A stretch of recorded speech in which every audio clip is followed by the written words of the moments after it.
ज्ञानमूलं गुरुर्मूर्ति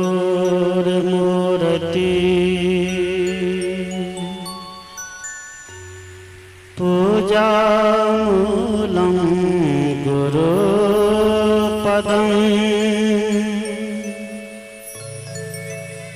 मन्त्रमूलं गुरुर्वाक्यम्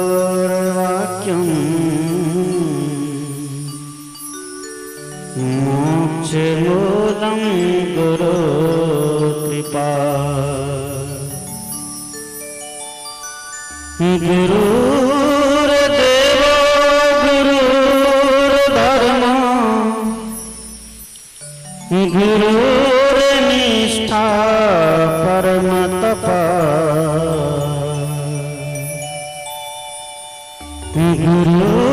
गुरुज्ञानात् परं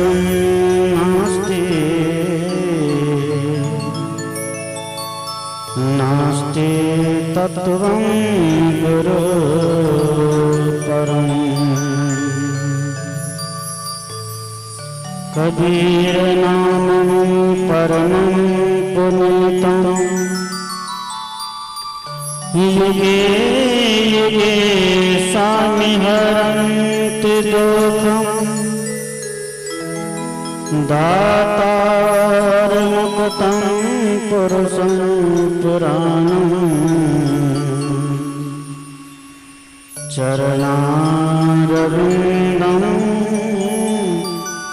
सततं नमामि चरणारविन्दं सततं नमामि चरणारविन्दं सततं नमामि।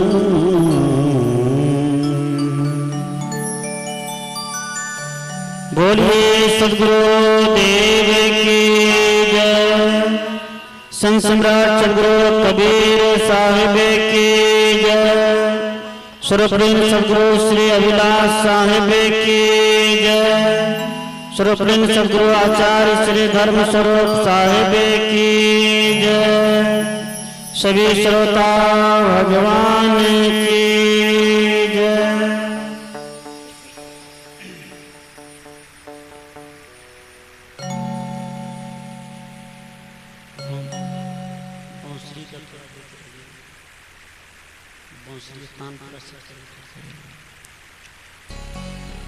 परम पूज्य सद्गुरुदेव जी मन के विराजमान परम पूज्य संत श्री प्रकाश साहब जी, पूज्य संत श्री वेदानंद साहब जी, संत श्री विजय साहब जी, साध्वी ज्ञानेश्वरी जी, साध्वी मीरा जी, हमारे कुशल मंच संचालक लालचंद बाबा, मुंडन संस्कार के शुभ अवसर पर सत्संग पंडाल में उपस्थित धर्म प्रेमी बंधुओं, ग्रामवासियों, बुद्धिजीवियों, सुधामती माताओं बहनों, नन्हे मुन्ने बालकों और नौजवान साथियों, मुंडन संस्कार के शुभ अवसर पर यह 2 दिन का सत्संग कार्यक्रम आयोजित किया गया है। पहला दिन का पहला सत्र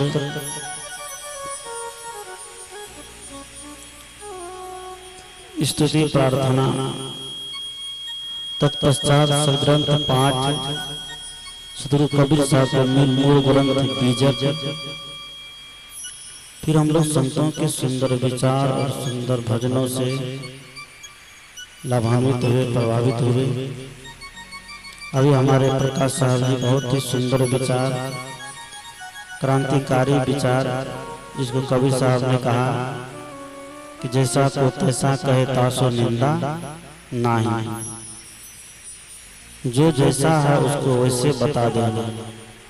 ये कोई निंदा नहीं है, कोई चुगली नहीं है, जो जैसा नहीं है उसको बढ़ा चढ़ा के बताना यह एक चापलूसी है।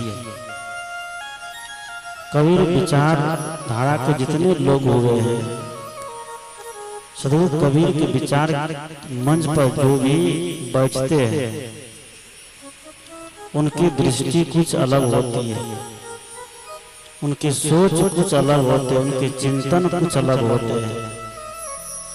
वह किसी की चापलूसी करने में नहीं रहते हैं, बल्कि जो जैसा होते हैं उसको वैसा कहने में वह हिचकते भी नहीं है।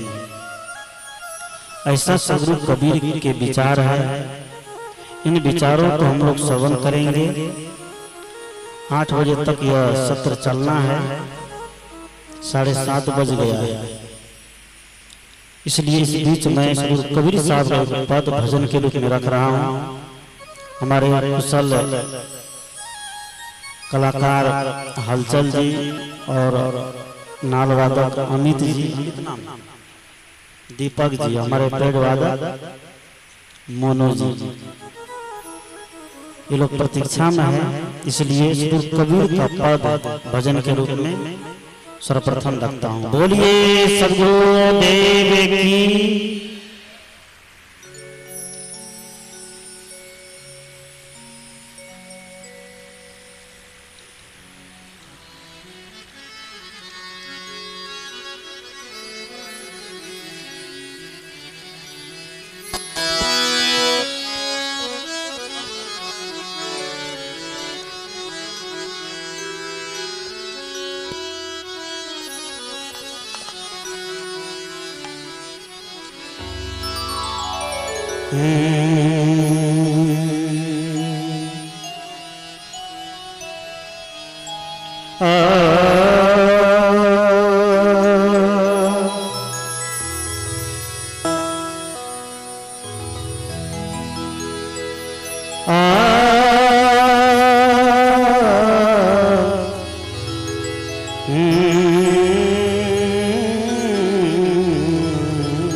सद्गुरु की महिमा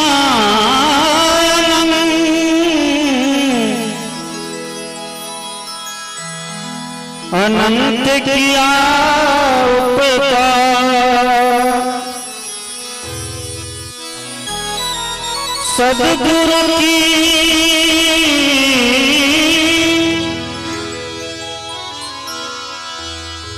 सद्गुरु की महिमा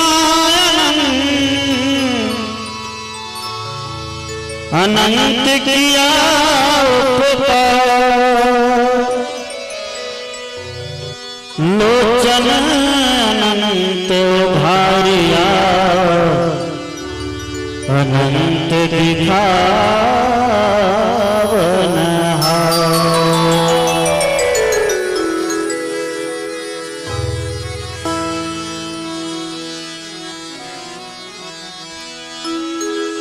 फैलाया जिसने अपना कर,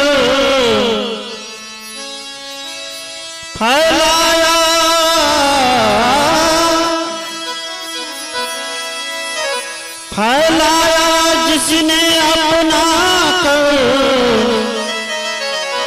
सद्गुरु तेरे दरबार में तुझे देते नहीं देखा, मगर झोली भरी देखी। तुझे नहीं देखा, तुझे नहीं देखा,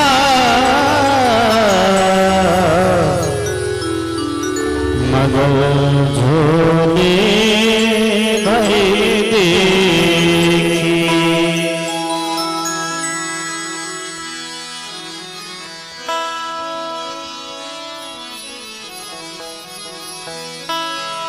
सो सद्गुरु मोहि भावे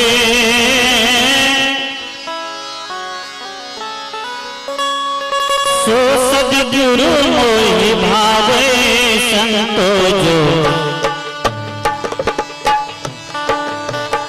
आवागमन कावे ए जो आवागमन कावे सो सदगुरु मोहि भावे सो सदगुरु मोहि भावे संतो जो आवागमन कावे ए जो आवागमन कावे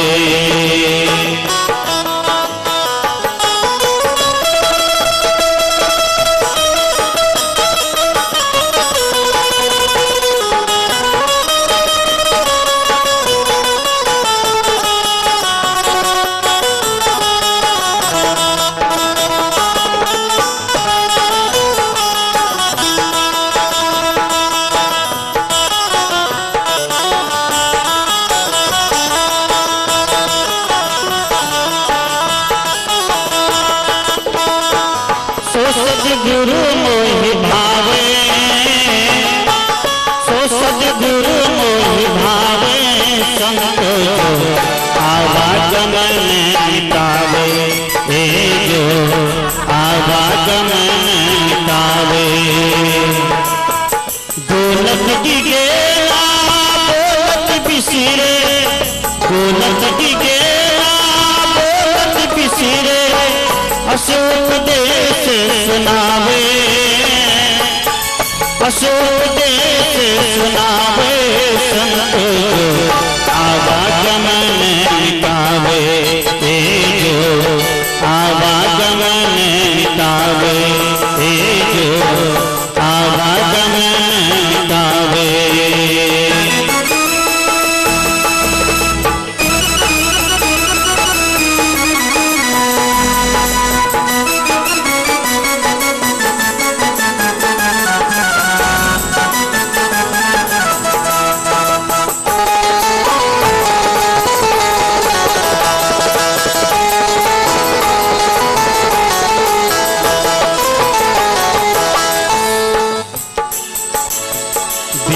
महत क्रिया से यारा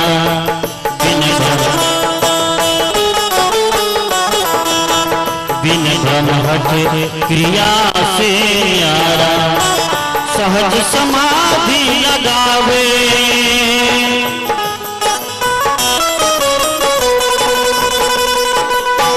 बिन महत क्रिया से यारा सहज समाधि लगावे द्वार न रोके पवन न रोके द्वार न रोके द्वार न रोके पवन न रोके नानक दूर जावे नानक दूर जावे संतो आवागमन कावे ए जो आवागमन कावे सो सदगुरु मोहि भावे सो सदगुरु मोहि भावे संतो जो आवागमन कावे ए जो आवागमन कावे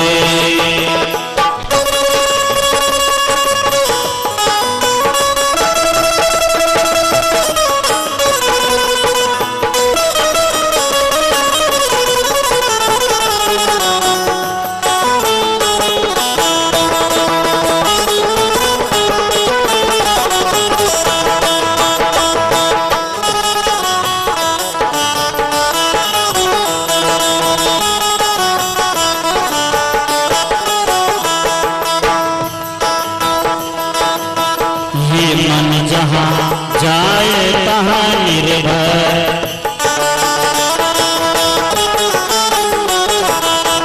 ये मन जहाँ जाए तहाँ निर्भय समता से ठहरावे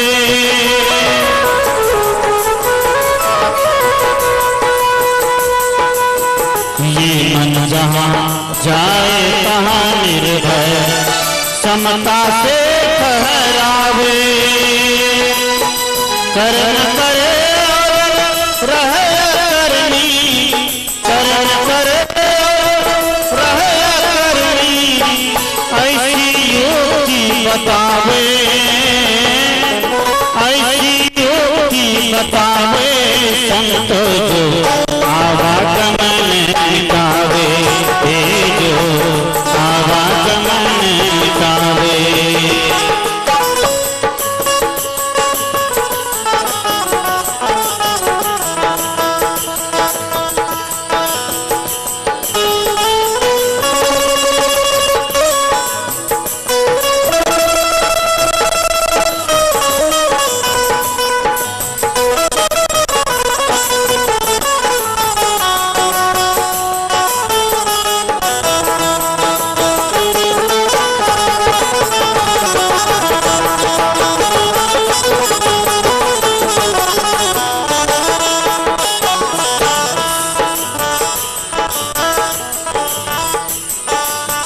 सदानंद अंध से न्यारा,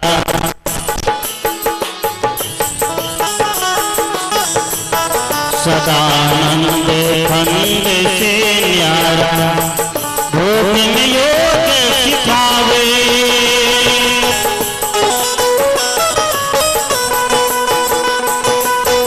सदानंद अंध से न्यारा, सदानंद अंध से न्यारा, भोग में योग सिखावे,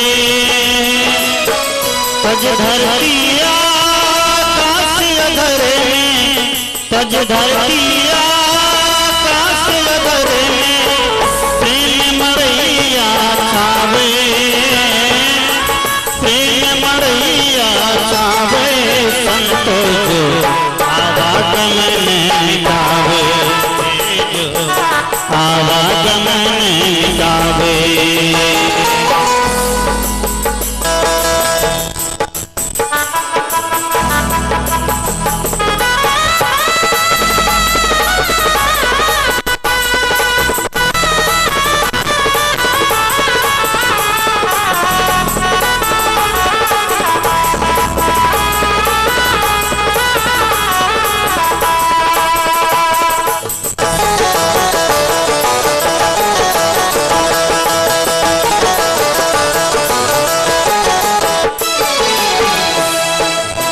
ज्ञान सरोवर सुन सुना पर,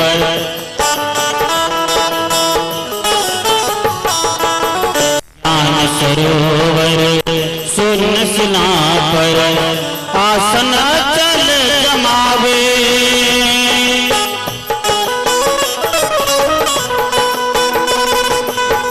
ज्ञान सरोवर सुन सुना पर, ज्ञान सरोवर सुन शिला पर, आसन चल जमावे,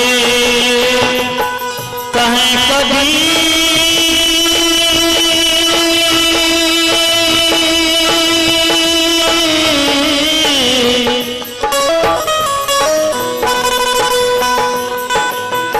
कहें कबीर सत गुरु सोई साचा, कहें कबीर सत गुरु सोई साचा, घट में अलग लगावे, घट में अलग लगावे, संतो जो आवागमन मिटावे, जो आवागमन मिटावे, जो आवागमन मिटावे। सो सद्गुरु मोहि भावे, सो सद्गुरु मोहि भावे, संतो जो आवागमन मिटावे, जो आवागमन मिटावे, जो आवागमन मिटावे, जो आवागमन मिटावे। ढोलक दिगे बोलत बिसरे, ढोलक दिगे ढोलक दिगे ना बोलत बिसरे, अशोक देश सुनावे, उपदेश सुनावे संत जो आवागमन मिटावे, जो आवागमन मिटावे, जो आवागमन मिटावे, जो आवागमन मिटावे, जो आवागमन मिटावे।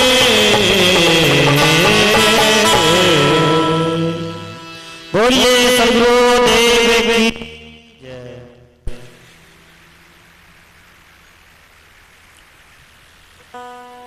मुंडन का मतलब होता है मोड़ना।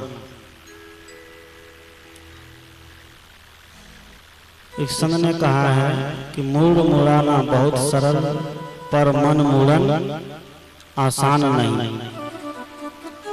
व्यर्थ बहुत रामाना तन पर यदि भीतर का ज्ञान नहीं। बच्चे का बाल को मोड़ना है, ब्लेड ले आते हैं, रेजर ले आते हैं, अस्तूरा ले आते हैं, उनके बाल को मोड़ देते हैं। कोई अनुष्ठान कर देते हैं या सत्संग कर देते हैं या चौपाला पूजा कर देते हैं, सत्यनारायण भगवान की कथा करा देते हैं या भगत करा देते हैं। इधर भगत का रिवाज कम है, और जगह जाइए तो वहां भगत का रिवाज थोड़ा ज्यादा है। बच्चे के मुंडन के अवसर पर जिस बच्चे का मन को मोड़ना चाहिए भ्रम की तरफ से, पाखंड की तरफ से, अंधविश्वास की तरफ से, इस दुनिया में कुछ ऐसे भी लोग हैं जिनको संतों का रास्ता जब मालूम नहीं हुआ तो बच्चे को बचपन से ही किधर मोड़ देते हैं, भ्रम पाखंड अंधविश्वास की तरफ भेज देते हैं। मुंडन के अवसर पर भगत होता है, और भगत में भक्ता लोग आते हैं, गोसाई खेलते हैं। इधर इधर भी खेले जाते हैं, गोसाई खेलते हैं और लड्डू लुटाए जाते हैं, लड्डू फेंकते हैं, पान देते हैं। बच्चे बचपन से देख रहा है, बचपन से बच्चा जो देखेगा आगे चल के बच्चा को वही सच लगने लगेगा। हम नियम बना ले प्रत्येक दिन कि हमको झूठ बोलना है, तो झूठ बोलते बोलते इतने अभ्यासी हो जाएंगे कि ऐसा लगेगा नहीं कि हम झूठ बोल रहे हैं। अगर कोई व्यक्ति सच भी बोलेगा तो लगेगा कि उनको नहीं, सच बोलने वाला व्यक्ति क्या बोल रहा है, झूठ बोल रहा है। इसलिए सद्गुरु कहते हैं कि मूड़ मुड़ाना बहुत सरल, पर मन मुड़न आसान नहीं। बाल को मोड़ देना बड़ा सरल काम है, कोई अनुष्ठान करा देना भी बड़ा सरल काम है, लेकिन उस बच्चे के मन को मोड़ लेना, बच्चे जो गलत रास्ता की तरफ जा रहा है, बच्चे जो गलत मार्ग की तरफ जा रहा है, गलत मार्ग और गलत रास्ते से जाते हुए बच्चे को सही मार्ग की तरफ मोड़ देना, ये माता पिता का बहुत बड़ा दायित्व बनता है, ये माँ बाप का बहुत बड़ा कर्तव्य बनता है। इसलिए एक बच्चे को जन्म दे देना भी बड़ा सरल है, बहुत कठिन काम नहीं है। बच्चे को पढ़ा लिखा देना भी बड़ा सरल है, कपड़े लत्ते भी उनको सुंदर बना देना बड़ा सरल है, गाड़ी मकान दुकान बना के दे देना भी बड़ा सरल है, लेकिन उस बच्चे में सुंदर संस्कार को उतारना ये बहुत बड़ा कठिन काम। बच्चे का जन्म तो गाय भैंस भी दे रहा है, वह भी बच्चे को जन्म दे देते हैं, उनके भी बच्चे बड़े हो जाते हैं, पढ़ने बढ़ने लगता है, खाने खेलने लगता है, लेकिन उनका बच्चा प्राकृतिक संयम में है, लेकिन मनुष्य का बच्चा में कोई संयम नहीं है। एक गाय भैंस का बच्चा जन्म लेता है तो जन्म से ही 10 दिन 5 दिन हुआ, उसका अंग थोड़ा मजबूत हो गया, उनको पानी में दे दीजिए तो तैरना चालू कर देता है। कि सरपंच तैरता है, वह तैरना प्रारंभ कर देता है। उनको तैरने के लिए कहीं जाकर के प्रशिक्षण नहीं लेना पड़ता है। तैरने के लिए किसी कुशल तैराक के पास जाकर के सीखना नहीं पड़ता है। वह ऑटोमेटिक अपने आप क्या करता है, तैरने लग जाता है। एक मनुष्य के बच्चे को तैरने के लिए सिखाना पड़ता है, और सीखने के बावजूद भी वह क्या हो जाता है, डूब जाता है। डूबता है नदी में तो डूबता है, धर्म के क्षेत्र में भी डूब जाता है। साधु महात्मा लोगों को समझाने का काम करते हैं, सही मार्ग सही दिशा दिखाने का काम करते हैं। इतना करने के बावजूद भी आज व्यक्ति का जीवन क्या हो गया है, डूब गया है। अंधविश्वास में डूब रहा है, पाखंड में डूब रहा है, धर्म में डूब रहा है, ढोंग ढकोसला में डूब रहा है। मुझे लगता है कि ये खानदान अगर संतों के प्रेमी नहीं होते, खास करके सदगुरु कबीर के प्रेमी नहीं होते, तो आज यह खानदान भी कहीं न कहीं डूबा हुआ रहता कि नहीं? सही बात है गलत? यह खानदान भी आज कहीं न कहीं डूबा रहता। सदगुरु कबीर का सिद्धांत डुबाने का नहीं, उबारने का काम करते हैं। सदगुरु कबीर का सिद्धांत कोई लड़खड़ाता भी है तो उनको सहारा देने का काम करता है कि सदगुरु कबीर के विचारों को जो व्यक्ति आत्मसात कर लेगा, वह कहीं भी रहेगा तो उसका जीवन क्या रहेगा, स्वस्थ रहेगा, सुंदर रहेगा, भरम पाखंड मुक्त रहेगा। ऐसे सदगुरु कबीर के विचार है। आज हम लोग मुंडन के शुभ अवसर पर राजा कुमार का सुपुत्र और सुपुत्री दोनों का कल मुंडन होना है। इस मुंडन के अवसर पर मैंने अभी कहा कि गोसाई खेले जाते हैं, और वह भगता जो है आसन मार करके बैठता है गोसाई खेलने के लिए। वह सबको पान देता, हमारी माताएं बहनें वहां डाली लगा, और हमारी माताएं बहनें अंधविश्वास मुक्त हो जाए तो हमारे बच्चे जो जन्म लेंगे उस बच्चा का जीवन दिव्य होगा, संस्कारी होगा। आज हमारे देश में कोई विवेकानंद जन्म लिया है, कोई बुद्ध और महावीर जन्म लिया है, श्री राम श्री कृष्ण सदगुरु कबीर बाबा ने ही जन्म लिए हैं, सीता सबरी सावित्री मीराबाई जन्म ली है। इनके पीछे माता पिता की बहुत बड़ी लागत है।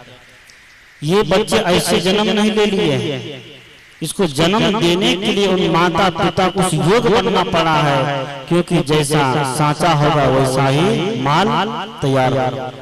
अगर सांचा गलत होगा तो माल कैसा होगा, माल भी गलत हो जाएगा।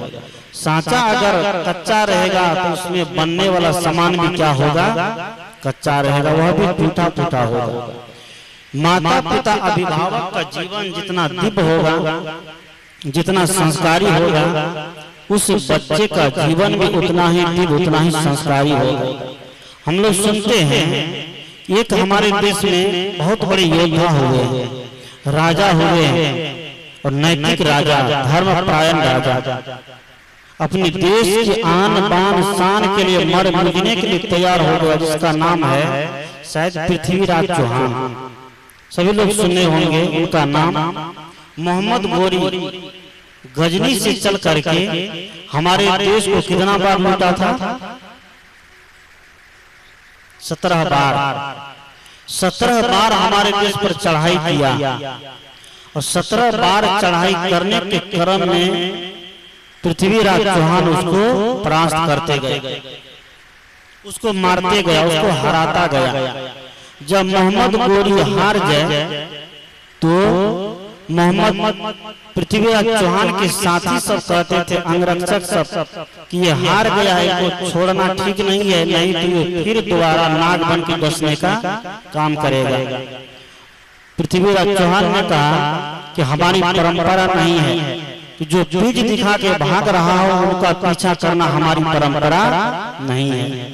हमारी परंपरा तो हम क्षत्रिय तो उनसे लड़ते हैं जिनके हाथ में खंजर हो, जिसके हाथ में भाला हो, जिसके हाथ में तलवार हो। हम उनसे लड़ने का कुबत रखते हैं, ये कायर कुचर से लड़के क्या करेंगे।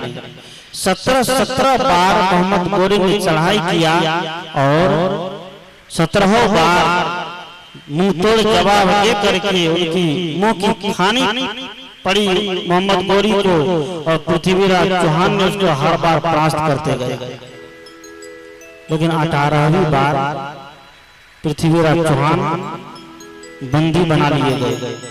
इसके पीछे हमारे देश के ऐसे कुछ राजा था जिनका हाथ था, जिसका नाम है जयचंद। क्योंकि जयचंद को उनसे बदला लेना था, इसलिए अपने देश की एकता को नहीं देखा, राष्ट्र को नहीं देखा, देश की सीमा सुरक्षा को नहीं देखा, उसने क्या देखा? अपना बदला को देखा। बदला क्या कि जयचंद जो है उनकी जो बेटी थी संयोगिता, उनको अपहरण करके ले गए थे, उनको उठा करके ले गए थे। इसलिए उठा कर ले गए थे कि संयोगिता पृथ्वीराज चौहान से प्रेम करती थी। इसी कारण पृथ्वीराज चौहान ने उसको शादी करके उनके महल से लेकर चले गए, उनके सभा से उठा के लेकर चले गए। सदगुरु कहते हैं कि ऐसा एक वीर, ऐसा एक योद्धा जो हमारे देश से फिरंगियों को, विदेशियों को 17 बार हराता रह गया, लेकिन अंतिम में वो अपने ही देश में परास्त हो गया और मारा चला गया। क्यों जानते हैं?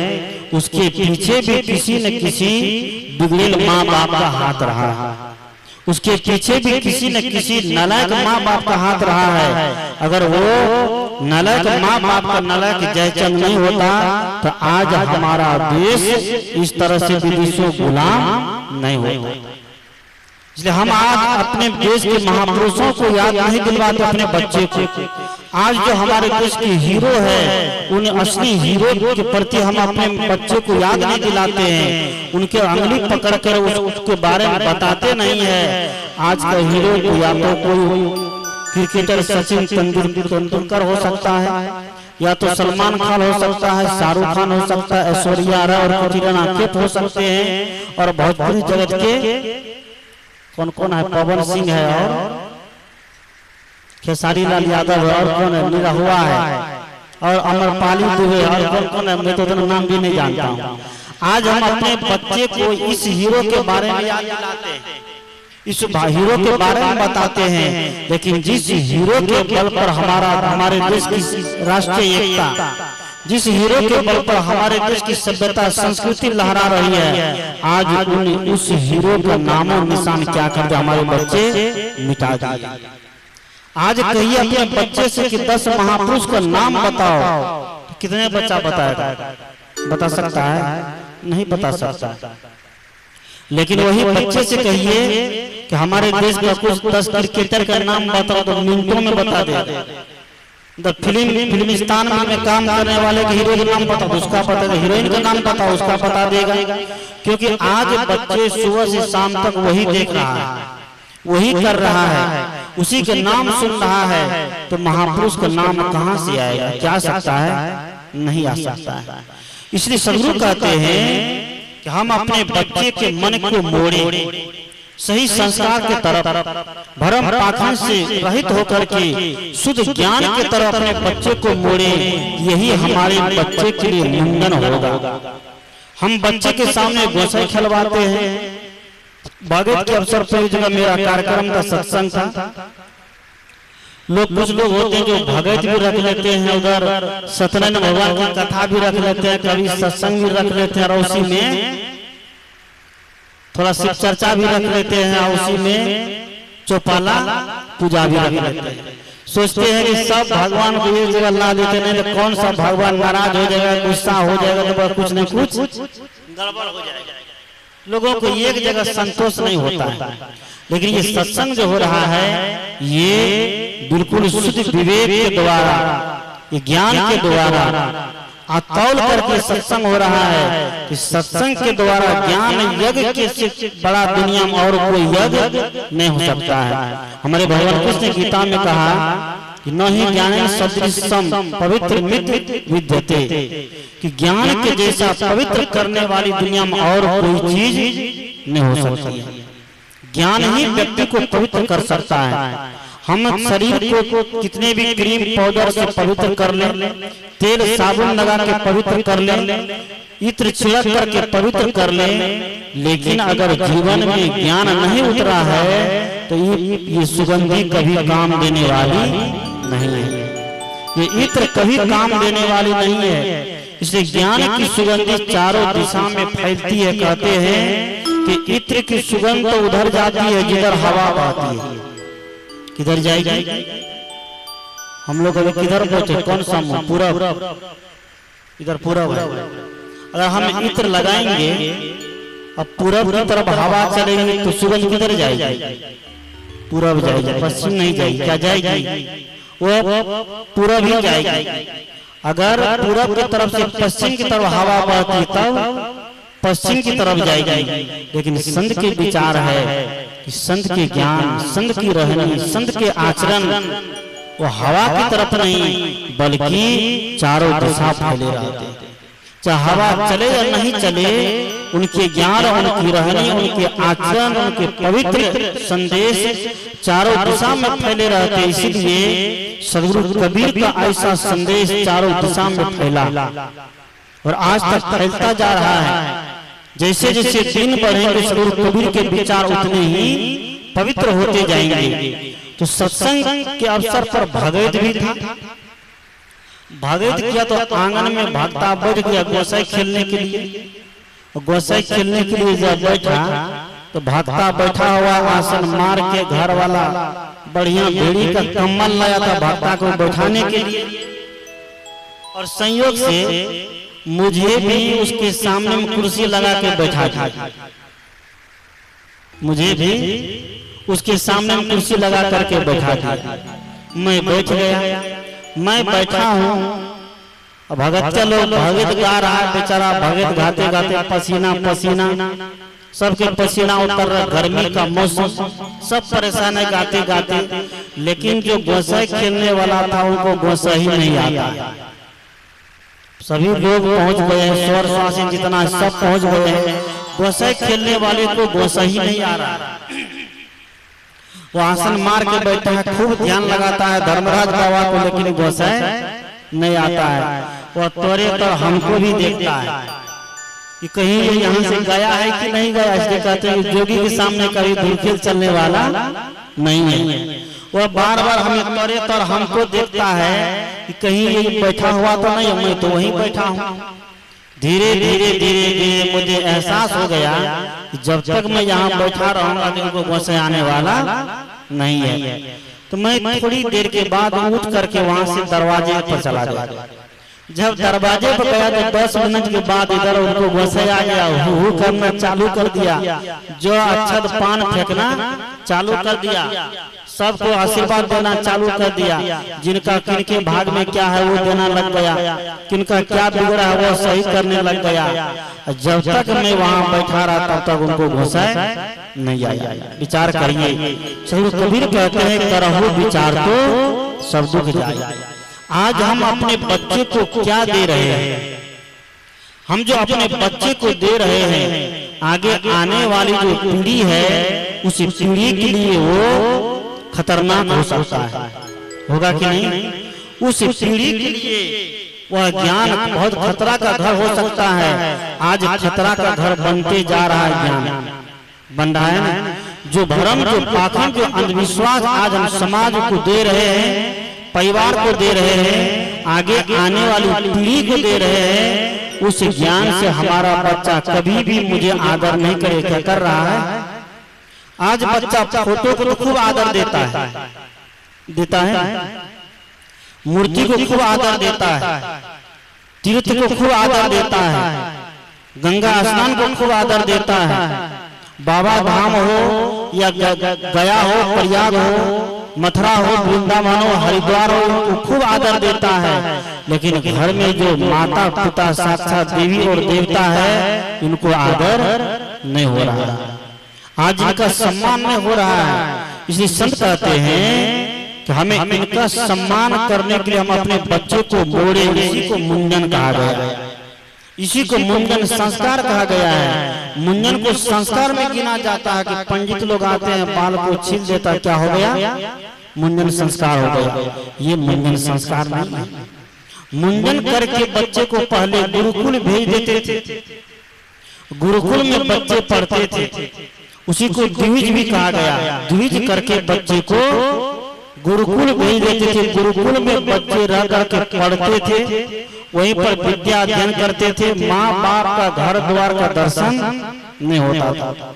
गुरुजी जैसा कहते थे वैसा उनको करना पड़ता था और ब्रह्मचर्य व्रत का पालन करते थे।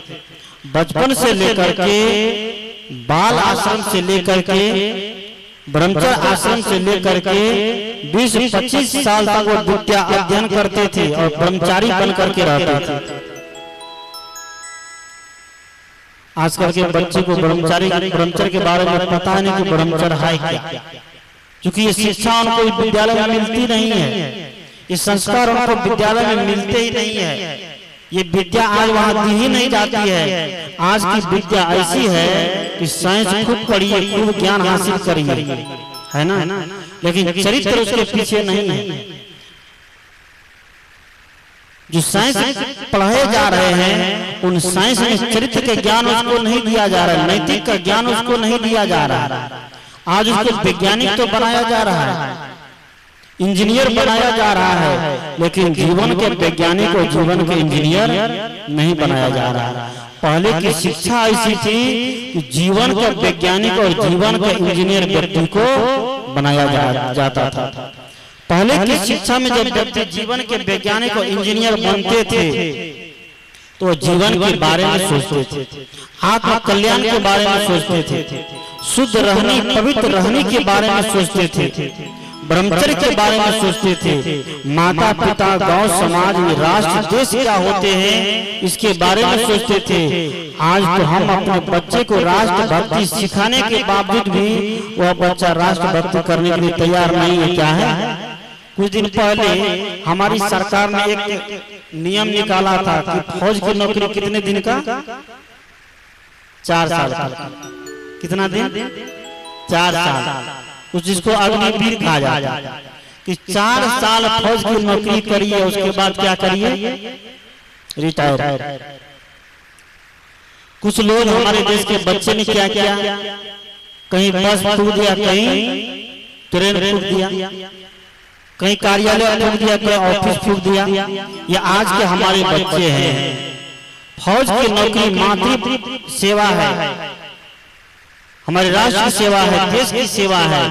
जिनको देश की सेवा प्यारे थे वह 4 साल के लिए भी क्या कि लड़ने के लिए चले गए। जिनको केवल घर प्यारा था, जिनको केवल पैसा प्यारा था, जिनको केवल अपने पत्नी बच्चे ही प्यारे थे, वह क्या क्या ट्रेन फूकने में रह गया, वो रेल फूकने में रह गया।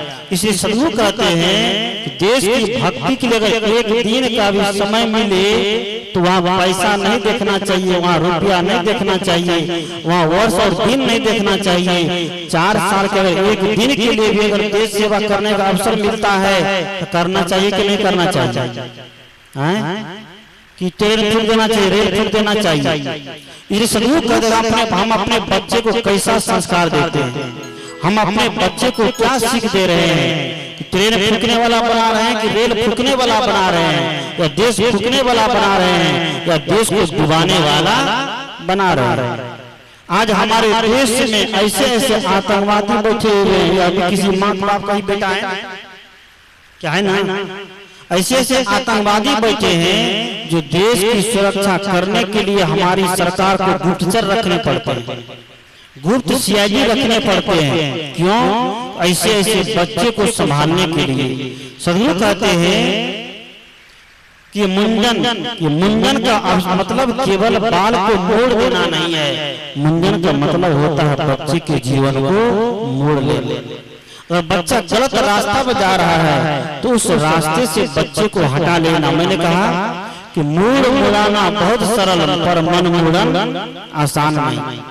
ये मन का मोड़ना आसान नहीं है। अगर मन को मोड़ने का प्रयास कोई करे तो जीवन लग जाता है, लेकिन हमारा मन मुड़ता नहीं। कवि साहब ने कहा कि कबीर मन तो एक है, भावे कहाँ लगाओ, भावे गुरु की भक्ति करो, भावे विषय कमाओ। मन एक है, या तो इस मन से गुरु की भक्ति कर सकते हैं या संसार का काम कर सकते हैं। इस मन से हम देश की सेवा कर सकते हैं, इसी मन से हम देश को उजाड़ भी सकते हैं, इसी मन से हम देश को बर्बाद भी कर सकते हैं। हमारे देश में ऐसे भी लोग हैं जो कहते हैं कि भारत तेरे टुकड़े होंगे, कहते हैं ना, ऐसे भी बच्चे हैं जो कहते हैं कि भारत तेरे टुकड़े होंगे। हमारे देश में ऐसे बच्चे हैं जो देश का, अगर हमारे देश का क्रिकेटर जीतता है तो उनका मन जूझ हो जाता है, अब पाकिस्तान का क्रिकेटर जीतता है तो एकदम गर्व से उनका सीना क्या हो जाता है, ऊंचा हो जाता है। हमारे देश में रह करके यहाँ खाता, यहाँ पलता, यहाँ बढ़ता, इस मिट्टी में जन्म लिया है, लेकिन देश के प्रति उनका कोई रुझान नहीं है, देश के प्रति उनका कोई जज्बा नहीं। सदगुरु कहते हैं देश भक्ति सर्वोपरि है, राष्ट्र भक्ति सर्वोपरि है। कोई विवेकानंद जब विदेश जाते हैं तो विदेश में जाकर के अपने धर्म का प्रचार करते हैं, धर्म का प्रचार करने कर वह भी किसी के बेटा हो, उनका चरित्र देखिए, उनका जीवन देखिए कि अपने चरित्र को, अपने दर्शन को, अपने ज्ञान को कितना फैलाया। जब वह विदेश जाता है तो भाषण देकर के जब अपने कक्ष में आता है, ध्यान दीजिए, बोलिए सदगुरुदेव की, भाषण देकर के जब अपने कक्ष में आता है, उनके भाषण को सुन करके, उनके ओजस्वी विचार को सुन करके वहां की एक युवती प्रभावित हो जाती है। वह युवती को लगा कि जो इतना सुंदर दिखने में है, इतना सुंदर इनके विचार है, इतनी सुंदर इनकी वाणी है, इनके माता पिता कितने सुंदर होंगे, उनके माता पिता का नाम कितना ऊंचा होगा, वे जिस देश में जन्म लिया उस देश के लोग कैसे, वह देश कैसा होगा। वह युवती उनके पीछे पीछे उनके कक्ष तक आ जाती है, कक्ष में आकर के बैठ जाती है, उनके सामने कहती है कि स्वामी जी, मैं ये चाहती हूँ कि आपके जैसा मुझे एक पुत्र रत्न की प्राप्ति हो। स्वामी जी ने कहा कि फिर इसके बाद क्या होगा, जब मेरे जैसा तुम्हें पुत्र हो जाएगा तो इसके बाद क्या होगा। कहा कि मेरा भी नाम चलेगा, मेरा भी सीना गर्व से भर जाएगा कि इतना ज्ञानी, इतना क्रांतिकारी, इतना ओजस्वी महापुरुष पुत्र जन्म लिया है। कहा कि उसके लिए मुझे क्या करना पड़ेगा, पुत्र पैदा करा जाओ, करो। उसने कहा कि स्वामी जी, ये काम हम और आप के द्वारा हो सकता है। कहा कैसे, ये तो नहीं हो सकता है। कहा कि मैं ये चाहती हूँ कि आप फिर मेरी शादी हो। स्वामी जी तुम हक्के बक्के रह गए, चुप रह गए, कहा वो सन्यासी ब्रह्मचारी। आज एक युवती ने उसके सामने ऐसी नौबत खड़ा कर दिया।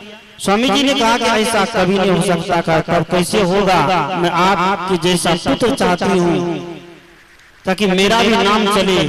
स्वामी विवेकानंद ने कहा कि मेरे पास एक तरीका है, मेरे पास एक युक्ति है। कहते हैं संत के पास हजारों तरीका होते हैं, संत के पास हजारों युक्ति होती है, इसलिए कि संतों के शरण में अगर जाते हैं, संत के पास अगर हम जाते हैं कि किसी भी तरह का अगर रोग हो, व्याधि हो, शंका हो तो क्या हो जाता है, अपने आप समाधान हो जाता है।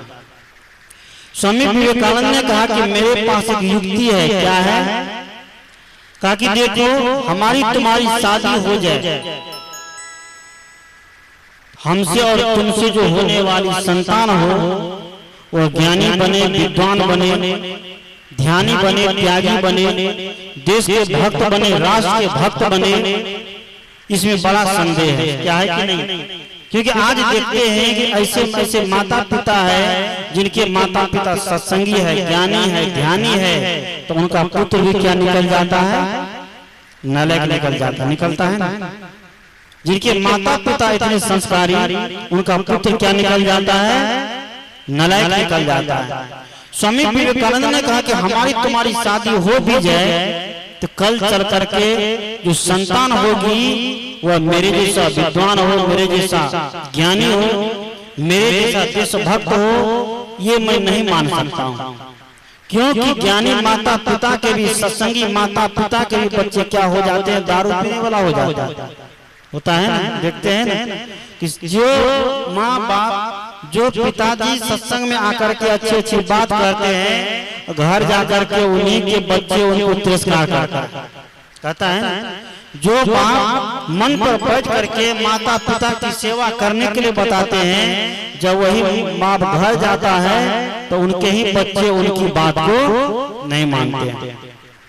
स्वामी विवेकानंद ने कहा कि ये कोई जरूरी नहीं है कि विद्वान माता पिता के पुत्र क्या बनते हैं। विद्वान मतलब वह मूर्ख भी हो सकता है, वह नालायक भी हो सकता है, लेकिन मेरे पास एक तरीका है। क्या तरीका? कि आज से मैं तुम्हारा बेटा बन जाता हूँ और तुम मेरी माँ बन जाओ। संस्कार देखिए, भारतीय सभ्यता संस्कृति के संस्कार देखिए। उसने अगर स्वामी जी चाहते तो इतनी सुंदर युवती को अपनी पत्नी बना सकते थे कि नहीं? क्योंकि उनका भी मन हो गया था। लेकिन भारतीय सभ्यता संस्कृति के संस्कार देखिए, उसने कहा कि आज से मैं तुम्हारा पुत्र बन जाता हूँ और तुम मेरी माता बन जाओ। ऐसे में मेरा भी धर्म बन जाएगा और तुम्हारा भी धर्म बन जाएगा। मेरा भी सन्यासी के धर्म का पालन हो जाएगा और तुम्हें भी एक सुंदर ज्ञानी विद्वान पुत्र की प्राप्ति हो जाएगी। इतने विचार सुनते ही वह युवती जो है पानी पानी हो गई। वह युवती शर्म के मारे उनका सिर झुक गया। जो स्वामी विवेकानंद के लिए अपने मन में इतने गलत भाव रख करके गई कि इनसे मेरी शादी हो, क्योंकि वहां ये पता नहीं कि ब्रह्मचारी क्या होते हैं, ब्रह्मचर्य क्या होता है। विदेश में फॉरेनर में इनकी कोई पता नहीं है। वहां केवल शरीर को सुख को सारा सुख माना जाता है। लेकिन हमारे भारत में शरीर के सुख के आगे एक आत्म सुख है, एक आत्म सुख की प्राप्ति है। शरीर का सुख कितना भी दे दीजिए तो तब भी क्या हो रहा था, कम ही रहता है। क्या रहता है? आज हम लोग इतनी सुंदर व्यवस्था में बैठे हैं, पंखे लगे हुए हैं, लाइट लगे हुए हैं, सुंदर मंच सजे हैं, सुंदर पंडाल सजे हैं, बैठने की सुंदर व्यवस्था है, फिर भी शरीर सुख पा रहा है, दुख पा रहा है। तभी शरीर में दुख है ना।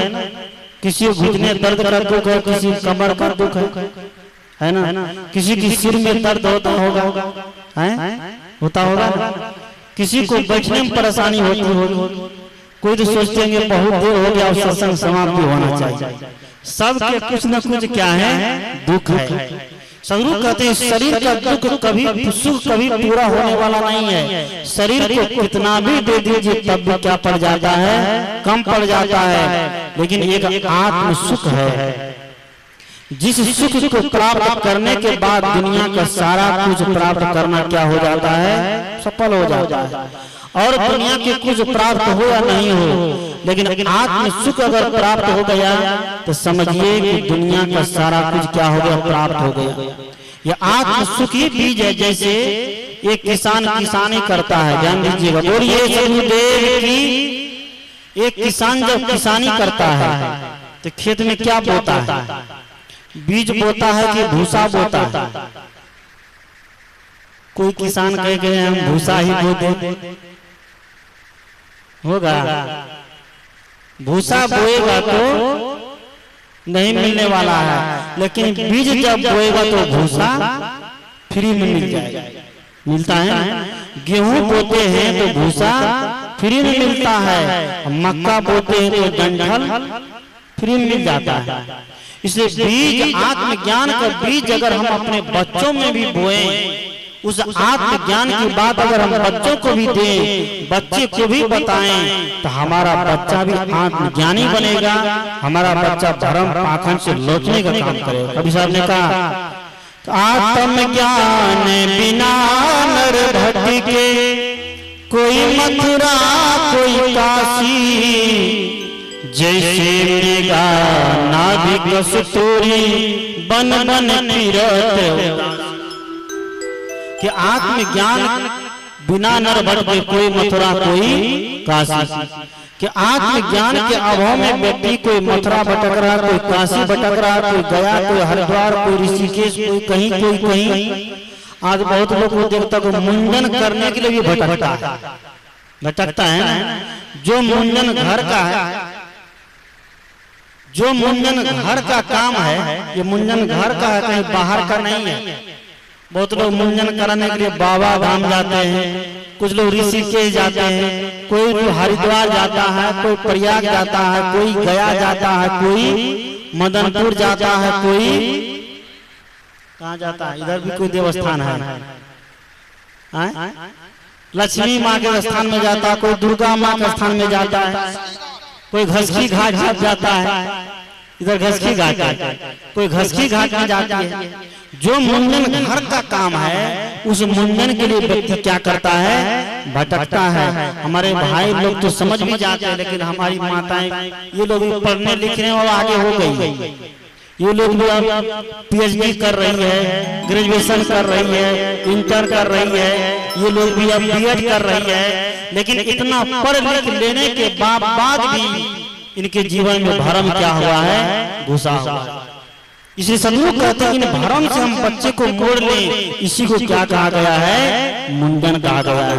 मूड मोड़ाना बहुत सरल, पर मन मुंडन आसान नहीं। इस भरम और पाखंड से बच्चे को मोड़ करके कहाँ लगावे, भजन भक्ति की तरफ लगावे, संतों के विचार की तरफ लगावे। संत ने लिखा है कि बनत बनत बन जाए पड़ा रहे किसके द्वार में, संत के द्वार। कबीर साहब ने कहा कि राम बुलावा भेजिया दिया कबीरा, भगवान राम जी बुलाने के लिए भेजे कबीर साहब को कि आ जाइए, अब तो अयोध्या बढ़िया बन गई है। क्या अब अयोध्या का मंदिर का भी निर्माण हो गया है करोड़ों की लागत से, कि राम बुलावा भेजिया दिया कबीरा। रोए कबीर साहब रोने लग गए। लोगों को बड़ा आश्चर्य लगा कि भगवान को बुलावा भेजा है, और भगवान अगर बुलावा भेज दे तो अहो भाग समझते हैं, सब समझते हैं ना कि कौन नहीं जाना चाहेगा। पापी का नंबर तो पहले लगा लेगा, सबसे पहले हम नंबर में लग जाएंगे। राम बुलावा भेजिया दिया कबीरा, रोए कबीर साहब रोने लग गए। तो लोगों ने पूछा क्यों रोते हैं, तो कबीर साहब ने कहा कि जो सुख साधु संग में सो बैकुंठ ना हो। कहा कि जो हमें साधु के संग में सुख मिल रहा है, वो हमें अयोध्या की नगरी में भी मिलने वाला नहीं है। क्यों, वहाँ के राम केवल मूर्ति में, केवल पत्थर में है, लेकिन यहाँ के राम तो सब जगह है, सबके घट में विराजमान। इसलिए कबीर साहब ने कहा कि सब घट मेरो साइया सुनी सेजना कोई, अब बलिहारी ता घट की जागट प्रगट होए। सदगुरु कबीर कहते हैं कि सबके घट में मेरे साईं है। क्या, सबके घट में मेरे साईं है। उन साईं से जाकर के तो मिलिए एक बार, उन साईं का तो पता करिए। आज व्यक्ति से लोग द्वेष करता है, भगवान से प्रेम करता है। सही या गलत? व्यक्ति से द्वेष करता है, भगवान से प्रेम करता है। सदगुरु कहते हैं कि व्यक्ति से प्रेम करना ही असली भगवान का भजन है। कबीर साहब के विचार में यही असली भगवान का भजन है, लेकिन व्यक्ति भी वैसा होना चाहिए। कैसा होना चाहिए? व्यक्ति भी वैसा होना चाहिए, तब कबीर साहब उनको स्वीकार करते हैं। आज कबीरपंथी लोग को भी देखते हैं कि कबीर साहब का मार्ग अपना कर कभी रास्ता को क्या किया है, छोड़ दिया है, छोड़ा है ना। कबीर साहब के रास्ता पर चलते चलते रास्ता को क्या करता है, छोड़ देता है। क्यों? उसे संस्कार की पूंजी इकट्ठी नहीं हुई। इसलिए सभी कहते हैं संस्कार की पूंजी इकट्ठी करो। शिक्षा की पूंजी तो हम बहुत इकट्ठा कर लिए हैं, लेकिन संस्कार की पूंजी इकट्ठी नहीं कर पाए। जिस दिन हमें सुंदर संस्कार मिल जाएगा तो समझिए कि हमारा जीवन का मुंडन सफल होगा। और यह मुंडन होगा आत्मज्ञान से, संतों के विचार के, संतों के पवित्र रहने से। और संतों के विचार जब हमारे जीवन में उतरते हैं तो हमारा जीवन आवागमन से क्या होता, छूट जाता। जो भजन में सुने कि सो सद्गुरु मोहि भावे जो आवागमन मिटा, जो आवागमन को मिटा दे। आवागमन मतलब जन्म लेना और मर जाना। आज यही सबसे बड़ा दुख है ना, जन्म लेते और मर जाते हैं, मुक्त नहीं हो पाते हैं। इसलिए लोग कहते हैं कि लोग साधु महात्मा ध्यान करते हैं, चिंतन करते हैं, साधना करते हैं, कहते हैं मुक्ति होने के बाद जन्म नहीं होता, फिर भी जनसंख्या क्या हो रही है, बढ़ रही है। एक साधु महात्मा है जो मुक्ति का काम करते हैं, दुनिया में हजारों वही काम कर रहा था, कभी जनसंख्या घटेगी। एक कौम कहता है कि नहीं, हमारे अल्लाह मियां ने कह दिया पूछो मत करो, जो हमने तो सब अल्लाह ताला भेज रहे हैं, यही कहता है। और इधर हमारे हिंदू समाज में 33 करोड़ देवता, कितने 33 करोड़। एक मियां जी ने हमसे पूछा कि आप लोगों में 33 करोड़ है, किसी के ऊपर विश्वास नहीं है क्या, कितने देवता बन गया? हमारे में एक अल्लाह है, एक मोहम्मद साहब और दूसरा कोई नहीं है। मैंने कहा कि तुम्हारे में खाली बच्चा पैदा करना सीखा है क्या? तुम्हारे में खाली बच्चा पैदा करना सीखा है, लेकिन हमारे में केवल महापुरुष पैदा हुए हैं। क्या हुए हैं? केवल महापुरुष पैदा हुए हैं। तुम्हारे में एक मोहम्मद साहब तो जन्म लिया और कोई जन्म नहीं लिया है। हमारे यहाँ तो 1 करोड़ नहीं 2 करोड़ नहीं 33 करोड़ जन्म लिया है। क्यों? उसके अंदर दिव्य ज्ञान है, उसके अंदर पवित्र रहनी है। वो अपने पवित्र रहने को समझते हैं, जानते हैं, अपनी सभ्यता संस्कृति को जीते हैं, उसके अंदर मानवता है। इसलिए हमारा प्रत्येक हिंदू क्या है? भगवान का रूप है। इसलिए सदगुरु कहते हैं हम अपने बच्चे को ऐसा दिव्य ज्ञान, ऐसा पवित्र ज्ञान दें ताकि हमारा बच्चा मुंडन के असली मर्म को समझ सके, मुंडन के असली रहस्य को जान सके। तो हमें यह ज्ञान संतों के सानिध्य में रह करके होगा, संतों के विचार में रह करके होगा, संतों के पवित्र रहने को अपना कर होगा। जब तक हम संतों के पवित्र रहने को नहीं अपनाएंगे तो तब तक हमें ये मुंडन का संस्कार उतरने वाला नहीं है। इसलिए आज 2 दिवसीय सत्संग कार्यक्रम का यह प्रथम दिन का प्रथम सत्र, जो मुंडन का सत्र है। मुंडन का कार्यक्रम कल होना है, लेकिन आज यह पहली संध्या मैंने अपनी बात आप सब लोगों के समक्ष रखी कि मूड मोड़ाना बहुत सरल पर मन मोड़न आसान नहीं। व्यर्थ भभूत रमाना तन पर यदि भीतर का ज्ञान नहीं, अगर भीतर का आत्म ज्ञान नहीं है, इस शरीर पर लंबा चौड़ा भभूत लगावे, लंबा चौड़ा तिलक लगावे, लंबा चौड़ा भेष बनाने और जीवन में कुछ सुधार नहीं है, संयम नहीं है, कुछ संकल्प नहीं है, तो ये क्या हो जाएगा? फिर भेष बनाना व्यर्थ हो जाएगा, बेकार हो जाएगा। भेष बनाने से पहले जीवन को ढालना पड़ता, साधना में जीवन को ढालना पड़ता, तपस्या में जीवन को ढालना पड़ता है, पवित्र रहने में, तब जाकर के हमारा भेष बनाना क्या होगा? सार्थक होगा। इसलिए सदगुरु कहते हैं कि मूड मोड़ाना बहुत सरल पर मन मोड़न आसान नहीं। व्यर्थ भभूत रमाना तन पर यदि भीतर का ज्ञान नहीं। भीतर का ज्ञान आत्मज्ञान है, आत्मबोध है, सुंदर संस्कार है। ये आत्मज्ञान, आत्मबोध, सुंदर संस्कार हम खुद प्राप्त करो, बच्चों को भी दे।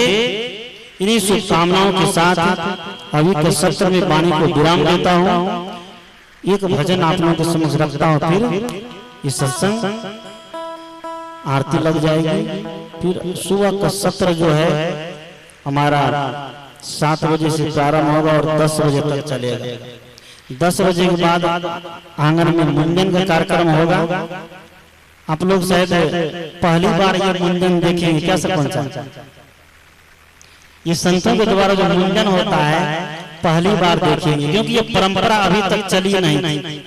ये परंपरा अभी तक चली नहीं थी, जो रूढ़िवादी परंपरा चल रही थी उसी को हम लोग चलाते आ रहे थे। कल इस परंपरा को देखिएगा, एक विचारवादी परंपरा होना चाहिए, शुद्ध परंपरा, विवेकी परंपरा होना चाहिए। मैं ये नहीं कहता कि परंपरा को छोड़ दीजिए, लेकिन वो उस परंपरा को अपनाइए जो परंपरा विवेकवादी है।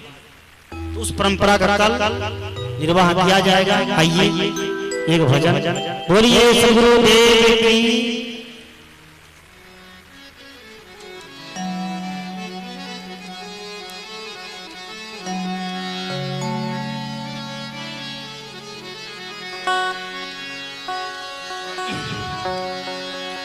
चरणों में गुरुवर के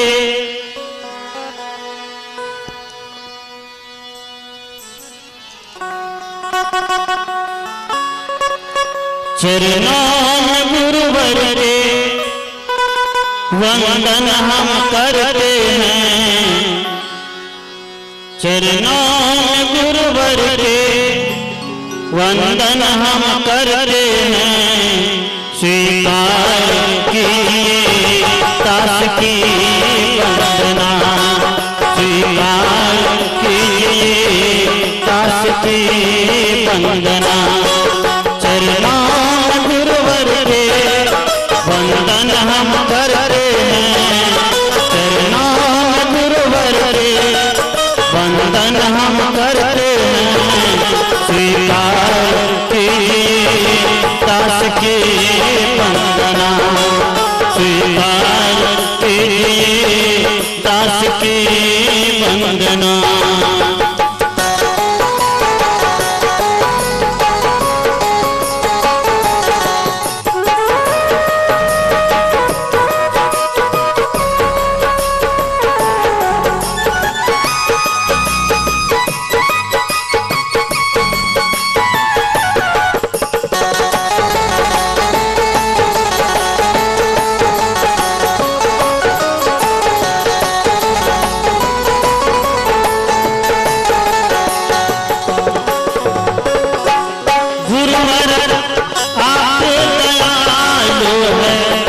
दयावान है गुरुवर आप दयालु है, दयावान है करते रहते सदा हम पे एहसान है, करते रहते सदा हम पे एहसान है।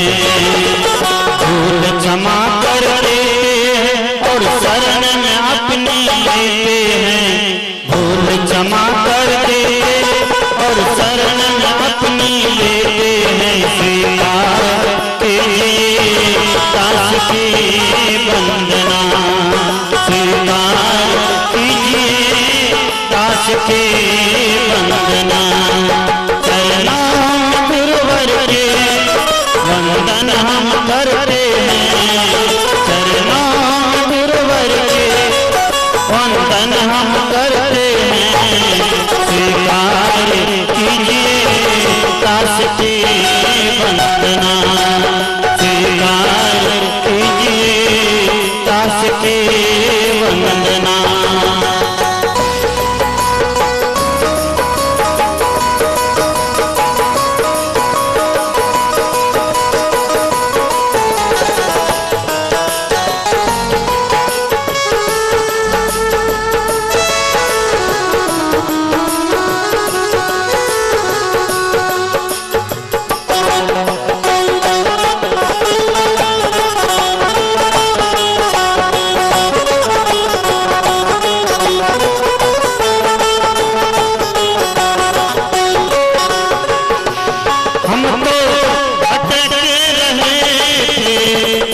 संसार में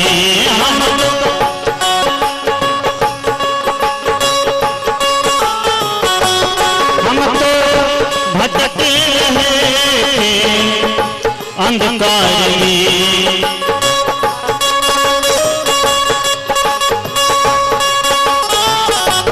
कोई मंजिल नहीं थी संसार में।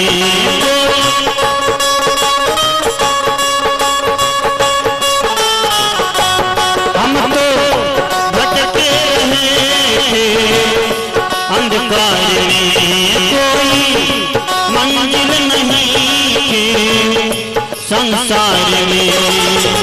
प्रेम के दीपक दिखा दिया, धर्म का मार्ग दिखा दिया, प्रेम के दीपक जला दिया, हमें धर्म का मार्ग दिखा दिया। स्वीकार कीजिए दास की वंदना, स्वीकार कीजिए दास की वंदना।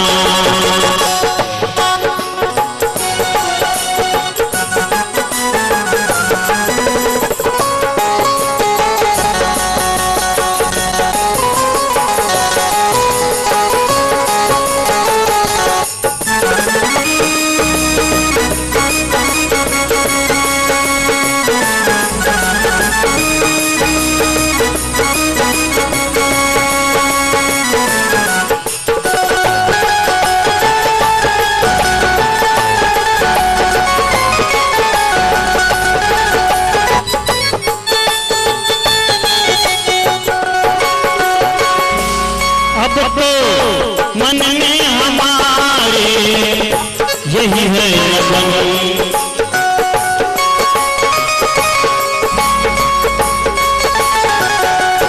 अब तो मन में हमारे यही है लगन।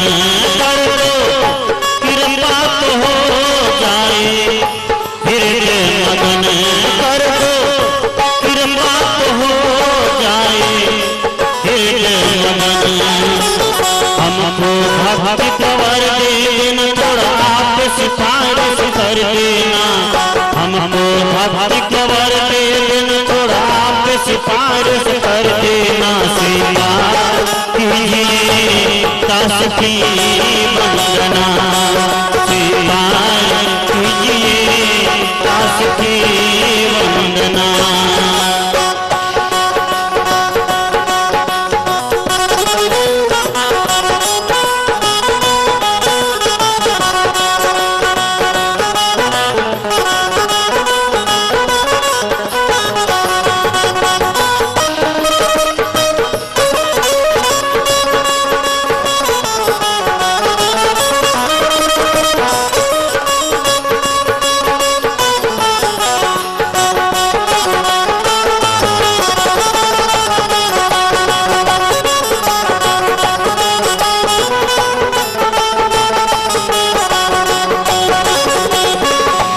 झुक के चरणों में हमको अर्जी करें।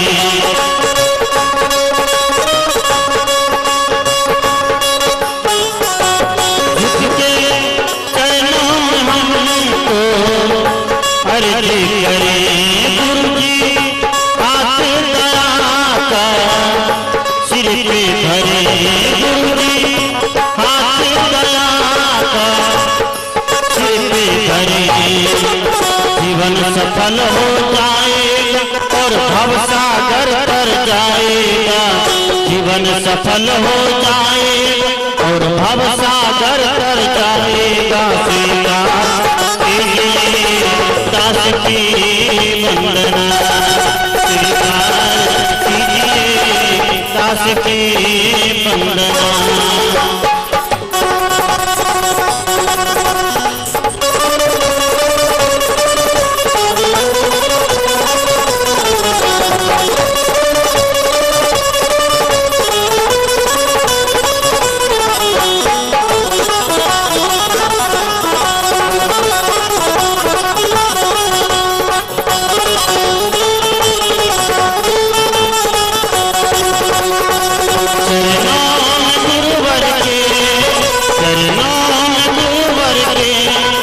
वंदन हम करते हैं चरणों में गुरुवर के। वंदन हम करते हैं। स्वीकार कीजिए दास की वंदना। स्वीकार कीजिए दास की वंदना। स्वीकार कीजिए दास की वंदना। स्वीकार कीजिए दास की वंदना। बोलिए गुरुदेव की।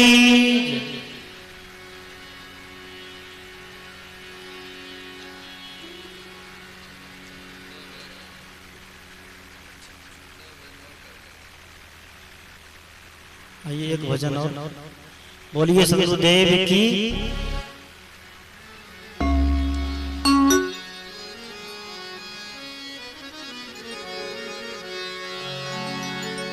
तुझे सूरज कहूँ या चंदा,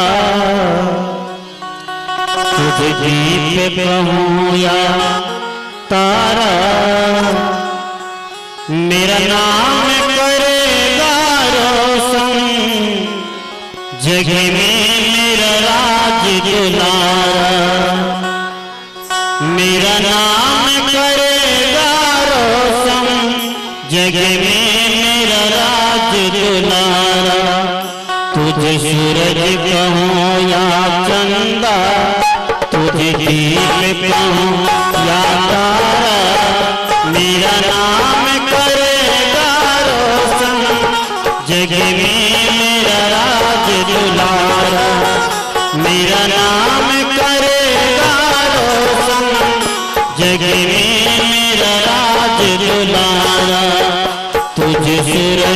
कहूँ या चंदा, तुझे दीप कहूँ या तारा, मेरा नाम करेगा रोशन, जग में मेरा राज दुलारा, मेरा नाम करेगा रोशन, जग में मेरा राज दुलारा।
जग में मेरा राज दुलारा, मेरा नाम करेगा रोशन, जग में मेरा राज दुलारा।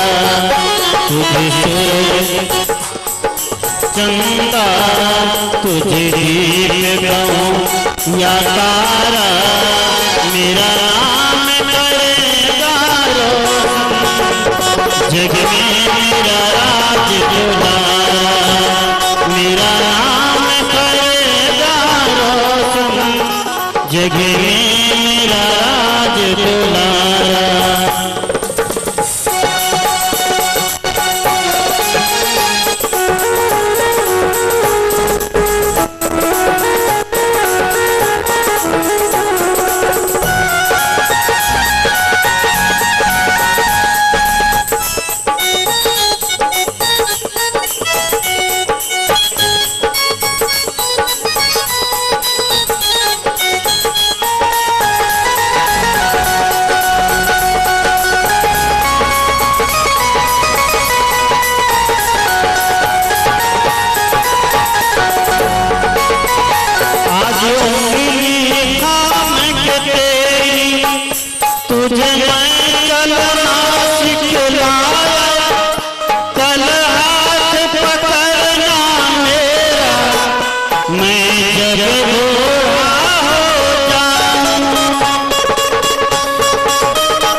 तुझे दीप कहूँ या तारा, मेरा नाम करेगा रोशन, जग में मेरा राज दुलारा, मेरा नाम करेगा रोशन, जग में मेरा राज दुलारा।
मेरा नाम करेगा रोशन, जग में मेरा राज दुलारा।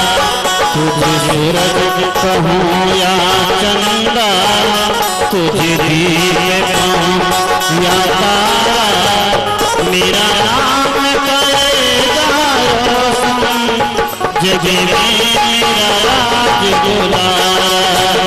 मेरा नाम करेगा रोशन, जग में मेरा राज दुलारा। मेरा नाम करेगा जग में मेरा राज दुलारा।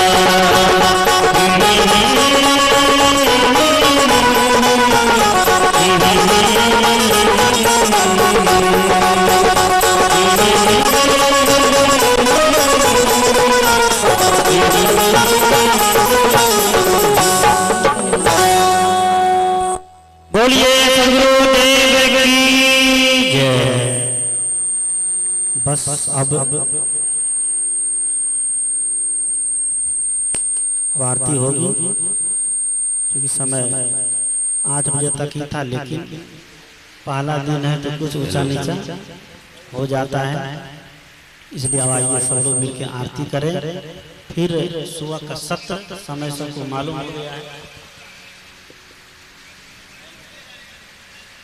7 बजे से, तब तक में सभी लोग तैयार हो जाइएगा, नाश्ता जलपान कर लीजिए, क्योंकि कार्यक्रम का लंबा है। यहाँ से बैठने के बाद आंगन में भी 1 घंटा बैठना पड़ेगा, इसलिए 7 बजे से पहले सब लोग नाश्ता जलपान कर लीजिएगा, कि बीच में वो सब नहीं मिलेगा। बोलिए सदगुरुदेव की जय।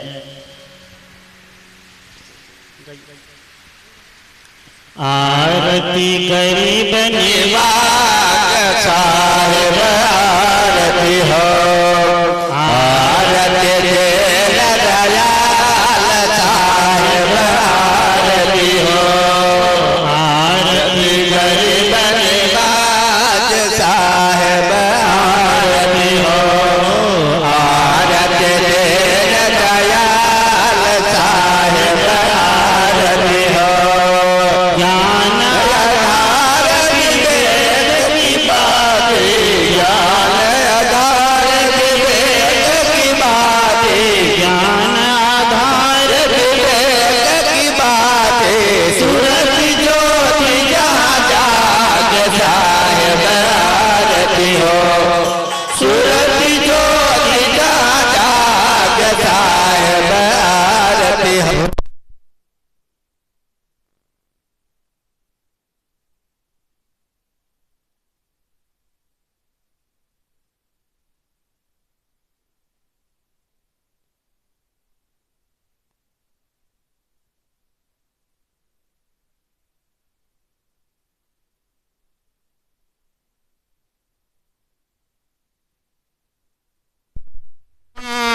साय आरती हो जहाँ सब संत समा साहिब आरती हो गरीब निवाज साहिब आरती हो आरती दीन दयाल साहिब आरती करो निज मात पिता के आरती करो निज माता के आरती करो निज मात पिता के आरती करो निज मात पिता के जिन्हें कुल सिर जनहार साहिब आरती हो जिन्हें कुल सिर जनहार साहिब आरती हो आरती गरीब निवाज साहिब आरती हो आरती दीन दयाल साहिब आरती हो तरस परस गुरु चरण शरण भय तरस परस गुरु चरण शरण भय तरस परस गुरु चरण शरण भय टूट गयो ब्रह्मजाल शरण टूट गयो ब्रह्मजाल साहिब आरती हो टूट गयो ब्रह्मजाल साहिब आरती हो आरती गरीब निवाज साहिब आरती हो आरती दीन दयाल साहिब आरती हो साहिब कबीर संतन की कृपा से साहिब कबीर संतन की कृपा से साहिब कबीर संतन की कृपा से साहिब कबीर संतन की कृपा से भयो परम प्रकाश साहिब आरती हो भयो परम प्रकाश साहिब आरती हो आरती गरीब निवाज साहिब आरती हो आरती दीन दयाल साहिब आरती हो आरती गरीब निवाज साहिब आरती हो आरती दीन दयाल साहिब आरती हो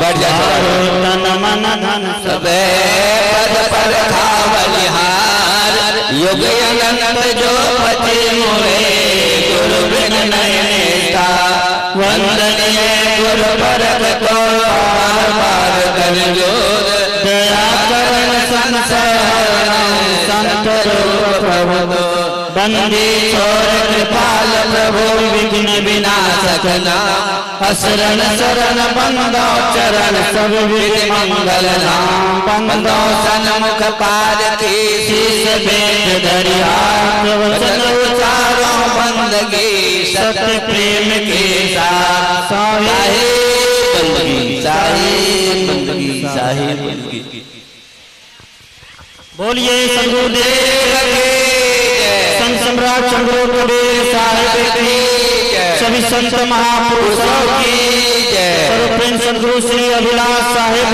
की सर्वप्रेम सदगुरु आचार्य श्री धर्म स्वरूप साहिब की जय नगर बस्ती की जय आज के आनंद की जय सभी श्रोता भगवान की जय बोलिए सदगुरुदेव की जय। सुबह का सत्र 7 बजे से प्रारंभ होगा।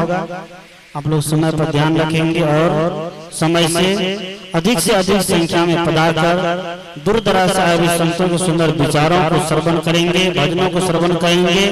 हमारी एक सुंदर गायिका, इसको कहना चाहिए बिहार के स्वर को चूल्हा, बिहार के लता मंगेशकर हमारे बीच आई हुई है साध्वी ज्ञानश्री जी।